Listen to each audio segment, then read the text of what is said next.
Assalamualaikum warahmatullahi wabarakatuh. Perkenalkan, nama saya Dimas Rafa Abdillah dengan NIM 190200090, Prodi Fire and Safety kelas C, Kampus Akamigas Bolongan. Kali ini saya akan mengerjakan tugas UAS saya dari mata kuliah Pengelola Pencemaran Industri. Untuk mempersingkat waktu, mari kita ke soal pertama. Oke, soalan pertama yaitu apa yang dimaksud dengan pengelolaan limbah B3? Pengelolaan limbah B3 merupakan suatu rangkaian kegiatan yang meliputi penyimpanan, pengumpulan, pemanfaatan, pengangkutan, dan penimbunan.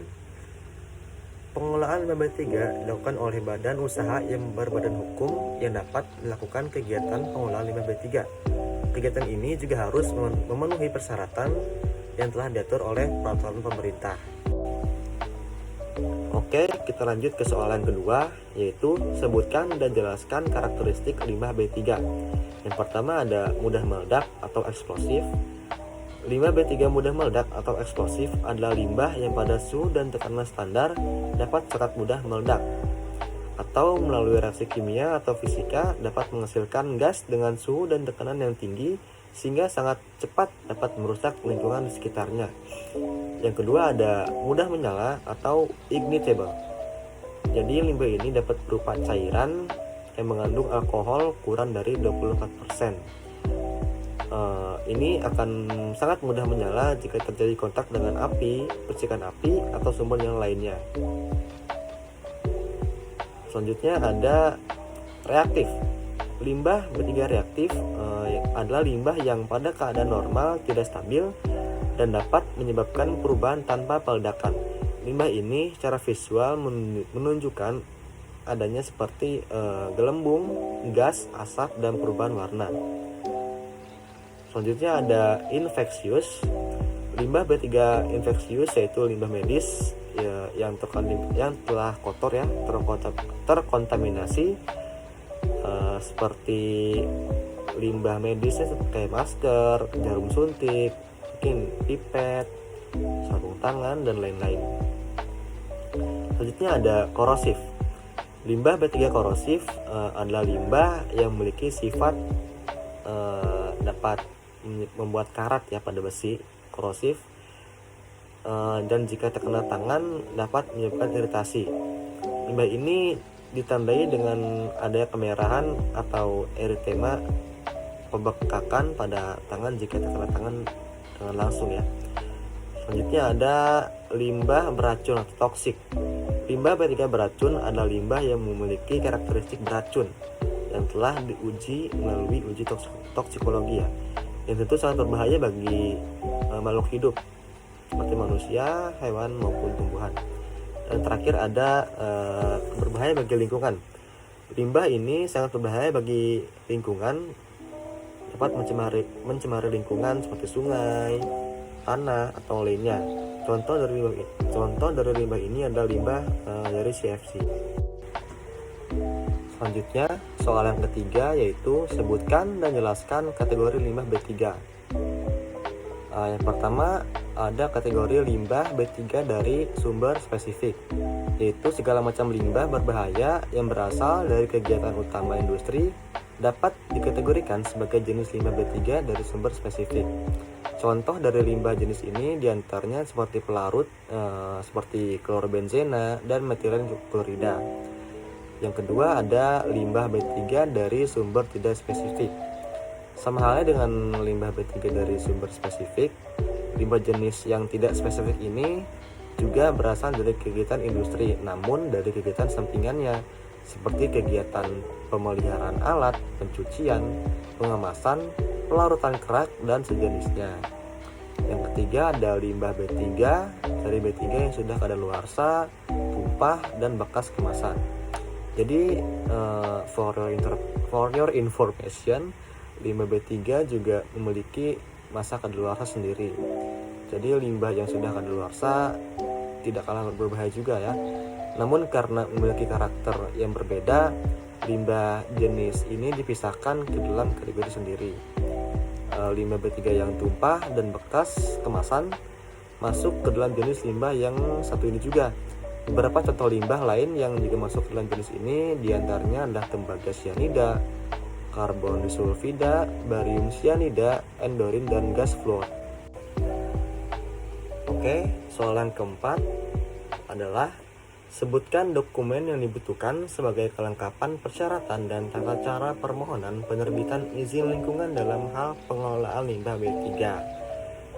Oke, di sini yang pertama ada surat permohonan izin lingkungan, yang kedua ada akte atau profil perusahaan kehakiman, yang ketiga ada identitas pemohon, yang keempat ada UKL, UPL atau DPLH, yang kelima ada izin mendirikan bangunan atau WMB, yang keenam ada surat izin usaha perusahaan atau SIUP, yang ketujuh ada izin lokasi pengesahan, dan yang kedelapan ada NPWP perusahaan. Oke, sekarang soal yang kelima, yaitu sebutkan dan jelaskan fasilitas yang dibutuhkan di dalam penyimpanan limbah B3 berdasarkan kategori dan sumbernya.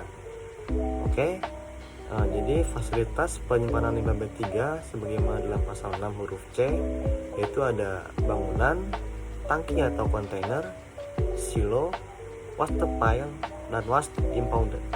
Jadi buat yang nggak tahu silo itu kayak bentuk tabung gitu. Jadi biasanya digunakan untuk menyimpan bahan curah, dan biasanya itu digunakan di bidang pertanian ya, untuk penyimpanan biji-bijian gitu. Untuk waste pile itu jadi kayak tempat buat tumpukan limbah. Kalau waste impoundment itu digunakan untuk menyimpan limbah B3 kategori 2 ya, dari sumber spesifik khusus. Selanjutnya ada fasilitas penyimpanan sebagaimana dimaksud pada ayat 1 huruf ABCF, dapat dilakukan untuk penyimpanan limbah B3 kategori 1, limbah B3 kategori 2 dari sumber tidak spesifik, dan limbah B3 kategori 2 dari sumber spesifik. Untuk limbah B3 kategori 1 adalah limbah B3 yang memiliki dampak akut atau cepat dan langsung terhadap manusia, serta dampak negatif terhadap lingkungan hidup. Sedangkan untuk limbah B3 kategori 2 yaitu limbah B3 yang memiliki efek tidak akut, atau dia tuh nggak akut lah, kronis ya atau apa, dan memberikan dampak yang tidak langsung bagi manusia dan lingkungan hidup. Oke, sekarang kita masuk ke soal yang ke-6, yaitu fasilitas penimbunan limbah B3. Yang pertama ada fasilitas penimbusan akhir kelas 1, 2, dan 3. Yang kedua ada sumur injeksi. Yang ketiga ada backfilling. Yang keempat ada dumptelling. Dan yang kelima ada fasilitas sesuai perkembangan iptek atau ilmu perkembangan teknologi. Buat yang sumur injeksi, jadi sumur injeksi ini adalah sumur yang digunakan untuk memasukkan atau meresapkan air ke permukaan ke dalam lapisan tanah. Jadi ini tuh kayak metode buat mencegah banjir gitu loh. Jadi dia meresapkan cairan ke dalam tanah gitu. Yang kedua ada backfilling ya tadi. Jadi istilah backfilling itu jadi kayak seperti metode penimbunan lah. Jadi limbahnya itu ditimbun menggunakan tanah yang berada di sekitarnya atau menggunakan benda yang lainnya. Yang ketiga ada dumptelling tadi ya, atau tailing dams. Jadi ini semacam bendungan yang dibuat untuk menampung buangan tanah atau limbah yang terjadi. Oke, selanjutnya kita masuk ke soal yang ke-7, yaitu sebutkan dan jelaskan metode pengolahan limbah B3. Oke, yang pertama ada stabilisasi dan solidifikasi. Dalam metode stabilisasi, limbah B3 dicampur dengan zat tertentu guna mengurangi kecepatan perpindahan limbah. Sedangkan solidifikasi merupakan sebuah proses penggunaan aditif yang dalam penerapannya disesuaikan dengan sifat fasis dari limbah itu sendiri. Yang kedua ada insersi. Insersi yaitu sebenarnya tujuan dari metode ini untuk memperkecil volume dan menghancurkan senyawa berbahaya limbah B3. Dengan demikian daya rusaknya juga semakin kecil. Selanjutnya ada bioremediasi dan fitoremediasi. Metode ini disebut juga pengolahan limbah secara biologi. Dalam metode bioremediasi, limbah B3 diurai atau didegradasi dengan memanfaatkan bakteri atau mikroorganisme lain. Oke, kita masuk ke soal yang ke-8, yaitu fasilitas penyimpanan limbah B3 berdasarkan jenis dan waktu maksimal penyimpanannya. Oke, di sini sudah dibuat dengan menggunakan metode tabel ya, sesuai dengan soal. Jadi kategori atau jenis limbah kategori 1 itu waktu maksimal penyimpanannya 90 hari, sedangkan kategori 1 dan kategori 2 180 hari, kategori 2 dari spesifik umum 365 hari, kategori 2 dari sumber spesifik khusus sama ya 365 hari, dan yang terakhir kategori 2 dari sumber tidak spesifik juga sama 365 hari. Fasilitasnya berupa seperti tadi ya, bangunan, tangki, silo, waste pile, waste impoundment, dan lain-lainnya. Oke, sekarang kita lanjut ke soal nomor 9, yaitu fasilitas penyimpanan limbah B3 berupa bangunan. Untuk ini telah saya buat tabel, jadi untuk bangunannya itu harus memenuhi seperti konstruksinya melindungi limbah B3 dari hujan dan sinar matahari. Untuk bagian ini dapat menyimpan limbah B3 berupa kategori 1, kategori 2 dari sumber tidak spesifik, kategori 2 dari sumber spesifik umum, dan kategori 2 dari sumber spesifik khusus. Yang kedua, harus memiliki penerangan dan ventilasi. Untuk bagian ini dapat menyimpan limbah B3 dari kategori 1, kategori 2 dari sumber tidak spesifik, dan kategori 2 dari sumber spesifik umum. Dan untuk yang spesifik khusus tidak dapat disimpan ya. Untuk yang ketiga, harus memiliki drainase dan bak penampung. Jadi untuk untuk bangunan yang ini tuh dapat menyimpan limbah B3 seperti pada bagian pertama. Jadi dapat menyimpan semua limbah B3. Nah, yang ini masih soal yang tadi sama ya, cuman tabelnya berbeda, bisa dilihat saja. Kalau saya jelaskan mungkin terlalu lama dan akan memakan waktu. Kita next ke soal yang selanjutnya. Oke, sekarang kita ke soal yang nomor 10, yaitu waktu penyimpanan limbah B3 berdasarkan kategori limbah dan jumlah limbah yang bisa dihasilkan. Oke, yang pertama pada tabel berikut ada kategori 1 dan 2. Jadi jumlah limbah yang dihasilkan itu lebih dari 50 kg per hari, dan maksimal waktu penyimpanannya itu 90 hari. Untuk kategori 1, jumlah limbah yang dihasilkannya itu kurang dari 50 kg per hari, dan waktu penyimpanan itu 180 hari ya kawan. Dan yang ketiga, kategori 2 dari spesifik umum, jumlahnya itu kurang dari 50 gram per hari, dan waktu penyimpanannya 360 hari. Yang keempat, ada kategori 2 dari sumber tidak spesifik, jumlah limbah yang dihasilkannya itu 50 kg kurang 50 gram per hari, dan waktu penyimpanannya 360 hari. Dan yang terakhir, kategori 2 dari sumber spesifik khusus. Ini tuh jumlah limbah yang dihasilkannya tidak dibatasi ya kawan, jadi bebas mau 1 ton kayak mau berapa, jadi ini paling nggak dibatasi ya, tapi nggak 1 ton juga sih. Dan maksimal waktu penyimpanannya itu 360 hari. Sekarang kita lanjut ke soal nomor 11, yaitu periode pelaporan pada tiap tahap pengelolaan limbah B3. Di sini telah saya buat tabel pelaporannya. Jadi ada jenis limbah B3 masuk, jadi jenis apa yang masuk, dari misalnya kategori 1 atau kategori 2, tanggal limbah masuk, misalnya tanggal berapa, sumber limbahnya dari mana, dari industri apa, langsung ada jumlah limbah B3 masuk lagi seperti tadi ya. Dan yang terakhir ada maksimal penyimpanannya sampai dengan 90 hari atau 190 hari ya. Ini tuh tabel pencatatan harian pengelolaan limbah B3. Jadi untuk tujuan dari pelaporan ini tuh fungsi dari pelaporan ini tuh sebagai informasi pelaksanaan ketentuan perizinan pengelolaan B3. Selanjutnya fungsinya itu sebagai pemantauan kinerja pengelolaan limbah B3. Selanjutnya ada bahan perumusan kebijakan, dan terakhir informasi jenis dan jumlah limbah B3 yang dihasilkan dan dikelola. Jadi pelaporan pengelolaan limbah B3 ini tuh biasanya dilakukan untuk kegiatan ya itulah penyimpanan, pengumpulan, pengangkutan, pemanfaatan, dan penimbunan. Nah, sekarang sudah sampai di soal yang ke nomor 12 ya kawan, yaitu mekanisme perizinan pengelolaan limbah B3 disertai dengan waktu pada setiap tahapnya. Di sini telah saya buat dengan menggunakan mode seperti ini ya, mode salur ya. Jadi dimulai dari permintaan kelengkapan administrasi, dia ke permohonan izin sesuai Permen LH 18/2009, lalu ke evaluasi kelengkapan administrasi, lalu ke evaluasi teknis, verifikasi lapangan, review teknis, penetapan keputusan, lalu ada ke penerbitan izin dan penolakan izin, dan seterusnya. Jadi ini tuh keputusan penerbitan atau penolakan izinnya maksimal 45 hari kerja sejak diterimanya surat permohonan izin secara lengkap. Oke, sekarang sudah sampai ke soal nomor 13 ya kawan, yaitu jangka waktu proses perizinan pengolahan limbah B3. Di sini sudah saya buat dengan cara menggunakan tabel kembali ya, yaitu ada waktu proses perizinan, dan di sini ada, jadi harus harus ngurut ya, dari penyimpanan, pengumpulan, pengangkutan, penimbunan, pengolahan, dan pemanfaatan. Di sini yang pertama ada penyataan kelengkapan administrasi sejak permohonan. Jadi waktu prosesnya itu 2 hari. Yang kedua ada verifikasi teknis, waktunya 45 hari. Yang ketiga ada surat izin setelah verifikasi, dan waktunya itu seminggu ya, atau 7 hari.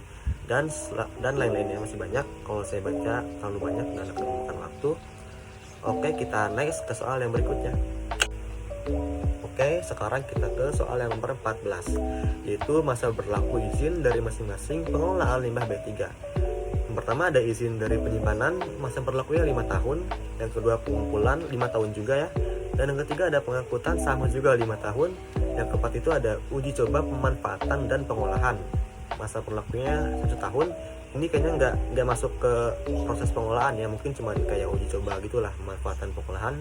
Selanjutnya ada pemanfaatan 5 tahun, pengolahan 5 tahun juga, dan yang terakhir penimbunan 10 tahun. Jadi semuanya itu dapat diperpanjang masa berlakunya, kecuali yang tadi yang uji coba itu ya. Oke kawan, sekarang sudah sampai ke soal nomor 15, yaitu contoh pemanfaatan limbah B3. Di sini dari tabel yang saya buat, sudah saya buat beberapa yang saya temukan dan akan saya bacakan. Pertama ada limbahnya plastik, sumbernya rumah tangga, dan pemanfaatannya itu dapat kita buat sebagai kerajinan tangan ya. Sering lah dulu waktu SD, SMP buat kerajinan dari sampah-sampah plastik, kebetulan aqua atau apa.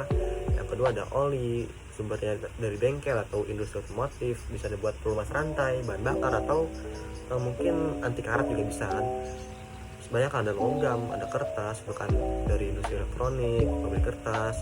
Logam dapat diubah menjadi logam daur ulang atau kerajinan. Kertas juga sama, buat kerajinan, buat daur ulang juga, dan lain-lain ya. Masih banyak, bisa kalian baca sendiri. Oke, kita next ke soal yang terakhir. Oke, soal yang terakhir, soal nomor 16, yaitu fasilitas pengangkutan limbah B3 berdasarkan kategori dan sumbernya. Di sini telah saya buat ada juga beberapa gambarnya ya kawan-kawan. Jadi untuk limbah B3 kategori 1 itu wajib kita mengangkutnya ya menggunakan alat angkut yang tertutup seperti pada gambar tuh. Mungkin itu truk kontainer gitu ya, yang tertutup. Dan untuk yang limbah B3 kategori 2 dapat dilakukan dengan alat angkut yang terbuka, itu kayak truk sampah gitu lah, pokoknya bak truk itulah yang terbuka. Jadi untuk alat angkut itu ya, alat angkut limbah B3 itu wajib diberikan simbol, dan simbolnya itu harus wajib memenuhi persyaratan seperti foto alat angkutnya berwarna dari depan, belakang, kiri, kanan gitu kan. Jadi terlihat identitas juga dari mana nih perusahaannya, dan juga harus dilengkapi dengan nomor telepon ya, nomor telepon perusahaan. Selanjutnya juga untuk alat angkutnya, mobil truknya itu mungkin saat mengangkut jenis limbah B3 cair itu wadahnya kayak drum baja, drum plastik, atau tangki. Juga bisa dan alat angkutnya itu mungkin mobil truk kayak truk sedot gitu kan, truk tangki, truk kargo gitu kan. Untuk limbah padat mungkin wadahnya bisa menggunakan drum baja, karung atau tong kan, dan mobilnya juga bisa mobil truk biasa gitu kan, yang terbuka atau yang lainnya. Oke, alhamdulillah akhirnya telah selesai untuk menjawab soal-soalnya, dan ini ada beberapa referensi yang saya gunakan untuk menjawab soal-soal dari UAS tadi ya kawan. Mungkin juga bisa kalian gunakan untuk belajar, untuk searching, kalau ada tugas bisa kalian gunakan lah referensi ini. Oke, alhamdulillah, terima kasih. Saya telah selesai menjawab soal UAS dari pengelola pencemaran industri yang telah saya buat dengan maksimal mungkin ya. Jadi mohon maaf apabila masih ada salah kata atau salah jawaban atau jawaban yang kurang tepat. Mohon maaf, mohon dimaafkan karena saya juga masih dalam tahap belajar, saya masih mahasiswa. Ya mungkin hanya itu saja ya. Semoga materi dan jawaban ini dapat kalian manfaatkan dengan baik. Terima kasih pada teman-teman, kepada Ibu Mutiara. Semoga nilai yang dapat saya dapatkan memuaskan Bu ya. Ya minimal. Ya terima kasih kepada semuanya. Wassalamualaikum warahmatullahi wabarakatuh.